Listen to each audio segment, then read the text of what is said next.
Spain was a very difficult province to take, as the Romans had to face a large number of revolts that constantly put the legions in check.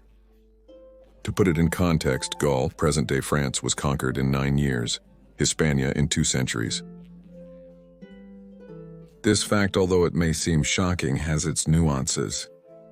Hispania was conquered in various stages, during which Rome was almost always on several fronts at once, while Gaul was conquered in one fell swoop by a brilliant strategist, Julius Caesar.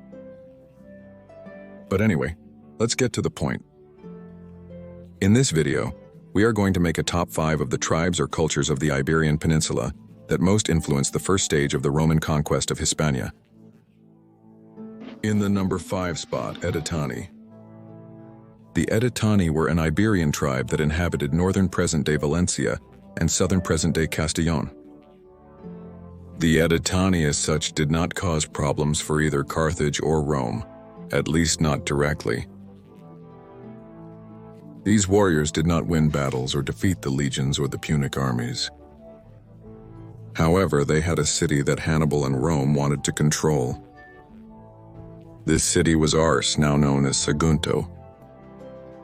I've placed the Edetani in 5th place because we could say that it was their fault that the Second Punic War started. The Edetani were allied with the Romans, and as Hannibal besieged the city, Rome was forced to declare war on Carthage. Up here you have a link to the video where I explain this part of the history. If indeed the Second Punic War was the fault of the Edetani, they could be in the top 3. But honestly, sooner or later, the war would have taken place. Sagunto was just an excuse. A curious fact about the Edetani is that for the battle, they had their arms and legs blackened. In 4th place, the Balearics, who were the inhabitants of the Balearic Islands. Apart from the name of the islands, you're probably familiar with some ancient unit that had the word Balearic or Balearics in its name. These were the Balearic Slingers, very famous and feared throughout the Mediterranean basin. Their skill with the sling was of such a level that all the armies of the time wanted to have these warriors among their ranks. It is said that to achieve this skill, men had to practice from a young age, and to really put enthusiasm into their training, their mothers would tell them that they could only eat when they knocked down an object that had been previously placed high up in a tree. The only rule was that they had to do it with the sling, and from a certain distance. Of course, when hunger knocks on the door, humans do everything they can to feed themselves. If they were so good, why did I put them in 4th place? For the simple reason that this people did not lead major revolts against anyone. We could even say that except at specific times they did not fight for their territory, but for money. They were mercenaries who fought in exchange for a hefty sum of money. Now we enter the top 3. In 3rd place, the Ilergetes. The name Indibil may be more familiar to you. Indibil was an Ilergete king who rebelled against Rome on several occasions. The legions defeated him and theoretically pacified the territory, but at the slightest oversight, the Ilergetes were once again in open conflict with the Republic. They were not the only people who rebelled several times against Rome. The problem is the timing of when they did it. The rebellions took place during the Second Punic War, which is the point in history when we could say that the Roman Republic was at its weakest and on the verge of disappearing. In fact, it was because of the Ilergetes and their king Indibilis that Scipio's father died. Remember that Scipio was advancing towards the south of the peninsula when the Ilergetes rebelled again and attacked Scipio's supply line.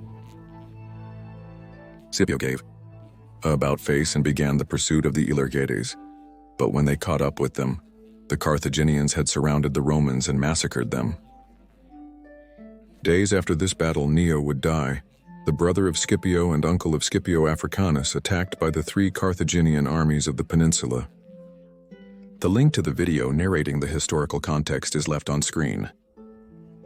I believe that the Ilergetes deserve the 3rd place because, even though they did not directly cause many casualties to the Romans, they did cause many problems and managed to lure the Romans into a decisive ambush. In second place, and after much thought, the Celtiberians. I think the reason the Celtiberians are so high on the list is quite obvious, and it has a name: Numancia. The Numantines held out for 20 years against all the attacks that the Republic launched against the city. Many generals failed in their attempts to capture it, even giving rise to a phrase, Numantine resistance, as a reference to a total and absolute defense of a person or place. The Numantians preferred to take their own lives rather than surrender to the Romans. Such was their pride in themselves, their land and culture. But then, if they were so important and have left such a mark on history, why not put them in first place? Well, the reason is simple. The Celtiberians are famous for Numancia and Termes, but not for winning great battles, whether in open field or ambushed against the Romans. We do have Caro of Segeda, but shortly after winning the battle he was defeated by the regions, so it was not a decisive victory. Here on screen you have the link to the video, where the context of the Battle of Caro of Segeda is narrated. Anyway, I have to say that for me the first and second place are practically at the same level in this list. And the first ones on the list are the Lusitanians. Yes, that people who, led by Viriato, defeated the Romans time and again, ambushed them, won them in battle, destroyed their mines, attacked them in the form of nightmares at night, made the legionaries fear being sent to Hispania. But it wasn't just Viriato. There were also Punic and Cesaro, and after Viriato was Tantaro, who reached the current Sagunto, which, as we saw before, had been before Roman, and tried to take it, although it is true that he failed. The Lusitanians perfected guerrilla warfare to such an extent that the mere act of moving from one camp to another, even within the Roman province, already caused fear in the legionaries, as they knew that behind each bush there could be a Lusitanian lurking. The supply lines needed to be defended with large numbers of soldiers, and year after year the rulers of further Hispania claimed more and more troops from Rome to face the Lusitanians. The Lusitanians always fought on the offensive, while the Celtiberians on the defensive. Both were brilliant in their way of fighting, so as I said before, for me they are on the same level. To illustrate how difficult the Hispanics made it for the Romans, I'm going to read 3 quotes from Roman historians about Hispania. The Hispanics prefer war to rest, and if they don't have an external enemy, they look for one at home. From Pompey Trogus, a Gallo-Roman historian of the 1st century BC. The Hispanic is agile, bellicose, restless.